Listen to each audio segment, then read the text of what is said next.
हर हर महादेव। आज कक्षा 10th के संस्कृत किताब की प्रथम पाठ जिसका नाम है मंगलम।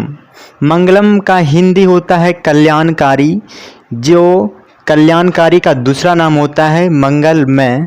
तो इस पाठ को ध्यान पूर्वक समझेंगे, सुनेंगे और नोटबुक करेंगे, क्योंकि बिहार बोर्ड एग्ज़ाम में कुल मिलाकर के 3 से 4 नंबर के मंगलम पाठ से क्वेश्चन पूछे जाते हैं, इसलिए ध्यान से समझने की कोशिश करेंगे। तो समझे।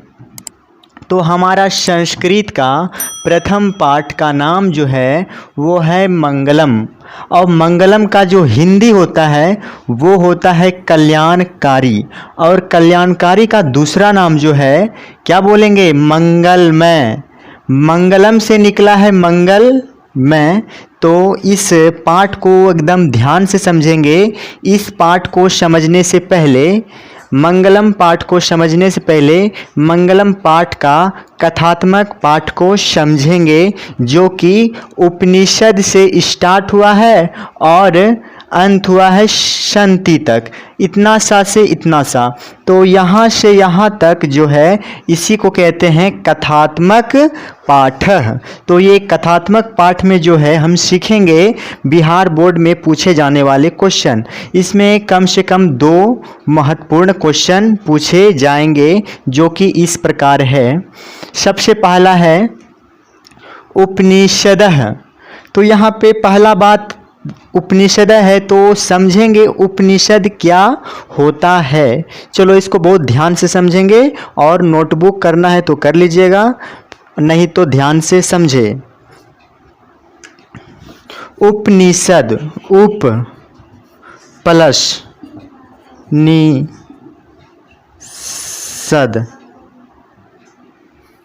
उपनिषद का अगर हम संधि विच्छेद करेंगे उप प्लस निषद निकलता है। तो उप का मतलब हो जाता है समीप, समीप मतलब नज़दीक, और निषद का मतलब हो जाता है उपदेश। तो उप का मतलब हो गया समीप यानी नज़दीक, और निषद का अर्थ हो गया उपदेश। अब जो हमें उपदेश मिलता है, तो वो उपदेश हमें कहाँ से मिलता है? हमें उपदेश मिलता है गुरु के पास। किसके पास? गुरु के पास। अब इसका परिभाषा क्या हो जाएगा? वह उपदेश जो गुरु के पास मिले या गुरु के समीप से मिले, वैसे उपदेश को हम उपनिषद कहते हैं। चलो इस पाठ को एकदम बढ़िया से समझते हैं।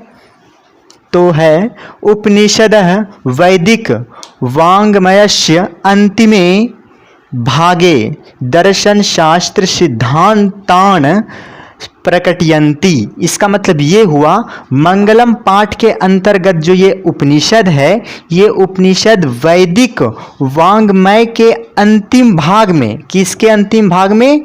वैदिक वाङ्मय के अंतिम भाग में, और कहाँ का? दर्शन शास्त्र सिद्धांत से प्रकट किया गया है।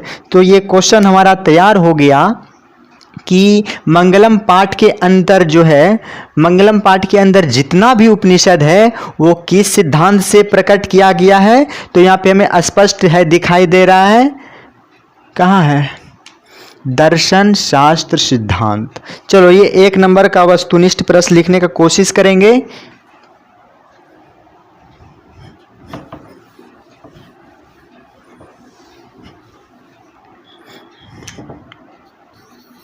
मंगलम, मंगलम पाठ के अंदर या अंतर्गत भी लिख सकते हैं। मंगलम पाठ के अंदर उपनिषद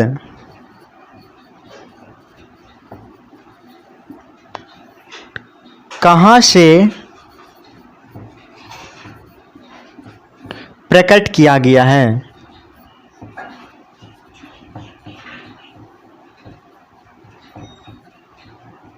गया है, क्वेश्चन मार्क। क्वेश्चन हमारा क्या हो गया? मंगलम पाठ के अंदर उपनिषद कहाँ से प्रकट किया गया है या कहाँ से लिया गया है या कहाँ से संकलित किया गया है, तो इसका आंसर यहाँ पे दिया हुआ है, दर्शन शास्त्र सिद्धांत।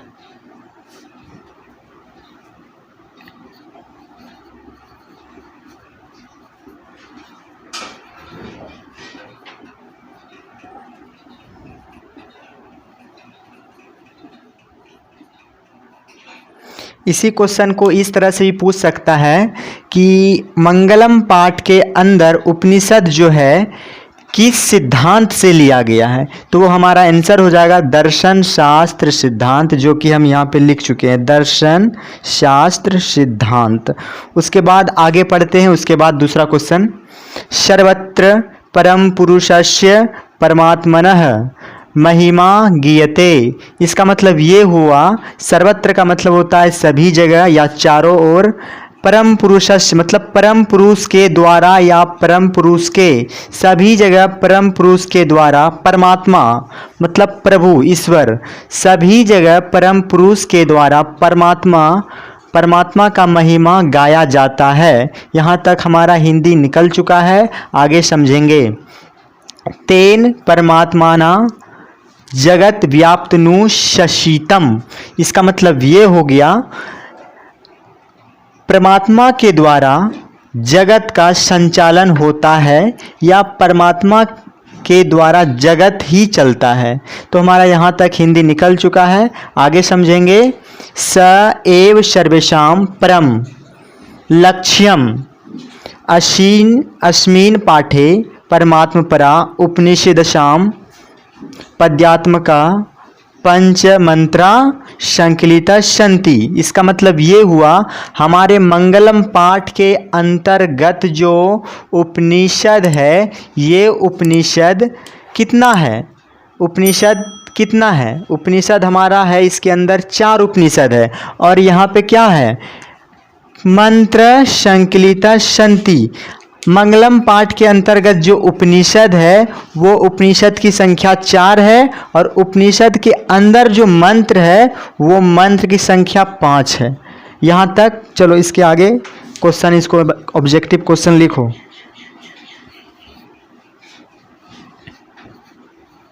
मंगलम पाठ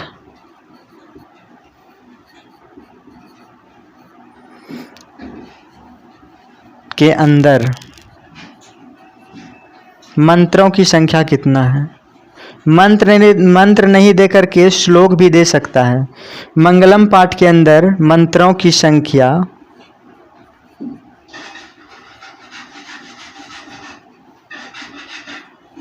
कितनी है या कितना है,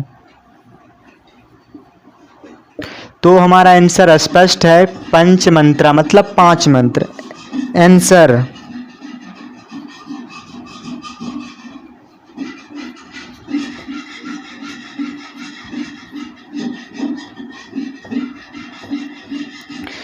अब ये हमारा मंगलम पाठ का कथात्मक पाठ, मंगलम पाठ का कथात्मक पाठ समाप्त हुआ।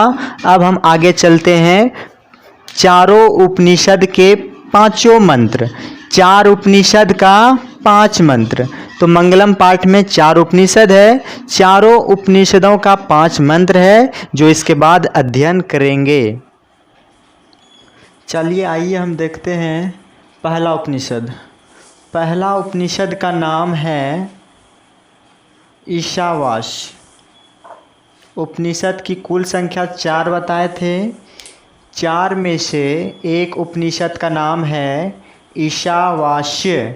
ईशावास्य उपनिषद का मंत्र यहाँ है, टोटल 5 मंत्र बताए थे, ये पहला मंत्र है जो कि ईशावास्य उपनिषद से प्रकट किया गया है। तो इसको हिंदी में समझेंगे और ऑब्जेक्टिव क्वेश्चन को यहाँ से समझते जाएंगे, लिखते जाएंगे तो समझेंगे। हिरण्मयेन, हिरण्मयेन, हिरण्मयेन का मतलब होता है सोने जैसे, हिरण्मयेन का मतलब हो गया सोने जैसे, और पात्रेन का मतलब हो गया पात्र से। तो इस स्पष्ट यह हो गया, सोने जैसे पात्र से। शतश मतलब सत्य का, सत्य मतलब सत्य, और ये सोयो संयुग जो होता है उसका मतलब होता है का, सत्य का। पिहतम, पिहतम मतलब होता है ढका होना। क्या ढका होगा? मुखम। क्या ढका होगा? मुखम ढका होगा। तो इसको कैसे उच्चारण करेंगे? सोने जैसे पात्र से सत्य का मुख ढका हुआ है। यहाँ तक ऊपर वाला मंत्र का जो है हिंदी निकल चुका है। तो क्या हुआ? हिरण्मयेन पात्रेण शतस्य पिहितम मुखम। इसका मतलब ये हुआ सोने जैसे पात्र से सत्य का मुख ढका हुआ है। पिहितम का मतलब होता है ढका हुआ, ढका हुआ है। तो इसको समझेंगे, नीचे फिर समझेंगे। तत्वम पुशन पावरिनु सत्य धर्मा दृष्टिये। इसका मतलब ये हुआ ये जो है सोने जैसे पात्र से सत्य का मुख ढका हुआ है। तो ये जो ढका हुआ है तो इसमें कह रहा है ये उपनिषद के द्वारा इस मंत्र में कि मेरे मन से मोह माया को त्याग दे, तभी हम सत्य धर्म की प्राप्ति कर सकेंगे। ये सत्य धर्म, हम लोग सत्य धर्म की प्राप्ति क्यों नहीं कर पाते हैं? क्योंकि हम लोग सांसारिक मोह माया के जाल में फंसे रहते हैं, जिसके कारण हम लोग क्या कर नहीं पाते हैं? सत्य धर्म की प्राप्ति नहीं कर पाते हैं। तो इसका हिंदी हो गया, सोने जैसे पात्र से सत्य का मुख ढका हुआ है, इसलिए मेरे मन से मोह माया को हटा दें, तभी हम सत्य धर्म की प्राप्ति कर पाएंगे। अब इस श्लोक से इस मंत्र से, इस उपनिषद से किस तरह बिहार बोर्ड एग्जाम में ऑब्जेक्टिव क्वेश्चन पूछे जाएंगे उसको समझेंगे, समझने की कोशिश करेंगे। हिरण्मयेन पात्रेण शतस्य पिहितम मुखम मतलब सोने जैसे पात्र से सत्य का मुख ढका हुआ है। तो इससे ऑब्जेक्टिव क्वेश्चन कैसे निकलेगा? तो क्वेश्चन पूछेगा सोने जैसा मुख किस पात्र से ढका हुआ है? लिखें, सोने जैसे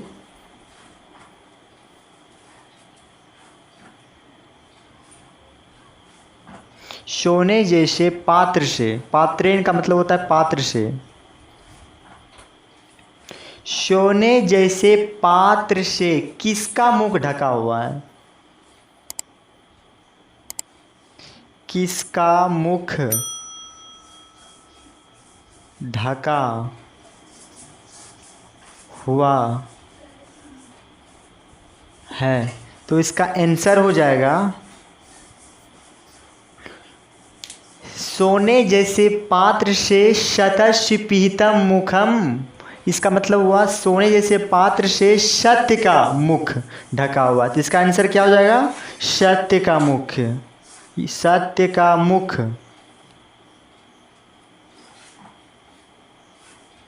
एक ऑब्जेक्टिव क्वेश्चन तैयार हो गया हमारा इस श्लोक के माध्यम से, और दूसरा क्वेश्चन तैयार होगा 4 नंबर। 3 नंबर क्वेश्चन यहाँ है, 4 नंबर बताएंगे। 2 और 1 पहले बता चुके हैं कथात्मक पाठ में, मंगलम पाठ के कथात्मक पाठ में, इसीलिए 2 के बाद 3, 3 के बाद चौथा क्वेश्चन। चौथा क्वेश्चन ये आएगा मंगलम पाठ का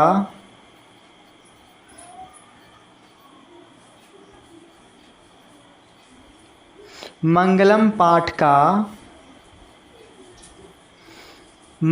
पाठ का ये पहला मंत्र हुआ। मंगलम पाठ का पहला मंत्र किस उपनिषद से लिया गया है?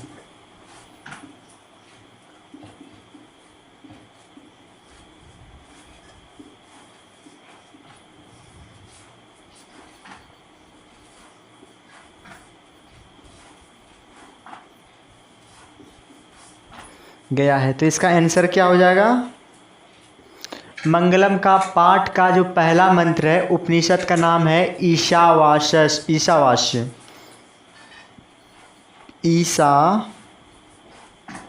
वाश।